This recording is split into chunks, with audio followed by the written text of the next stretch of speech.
ওমা দেখো তোমাদের নিউ পেট ডগ। ওমা কি সুন্দর দেখতে। হ্যাঁ, দেখো কেমন গুলু গুলু পায়ে হাঁটছে দেখো। তোর ভালো লেগেছে মা? তাহলে আমরা একটা কিনি। কি কুকুর নিয়ে আসবে আবার আমার বাড়িতে? ছ্যা ছ্যা ছ্যা ছ্যা ছ্যা, তোকে পুষছি এটাই অনেক না? তুই কিনা আবার কুকুর নিয়ে আসবি? তার থেকে বরং আমি এই বাড়ি ছেড়ে চলে যাবো, দুই কুকুর মিলে একসাথে থাকবি।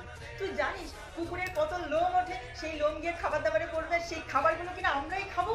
যে বাড়িতে কুকুর থাকে সেই বাড়িতে আমি তাই যাই না, আর তুই কিনা আমার বাড়িতে কুকুর নিয়ে আসবি। বা সেই কুকুর কিনা বাড়িতে থাকবে, বাড়িতে খাবে, বাড়িতে পটি করবে, বাড়িতে ছোটবেলায় তোর পটি শুধু পরিষ্কার করতে করতে আমি ক্লান্ত হয়ে গেছি, আর বড় হয়ে তুই কিনা কুকুর আনবি আর সেই কুকুরের পটি শুধু আমি পরিষ্কার করবো?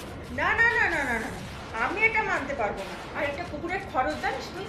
তার আলাদা সাবান, তার আলাদা শ্যাম্পু, তার আলাদা খাবার, ডাক্তার, ইঞ্জেকশন, ওষুধ, কত কিছু লাগে। তোকে যে খাওয়াচ্ছি তাতেই আমার অনেক পূর্ণ হয়ে যাচ্ছে।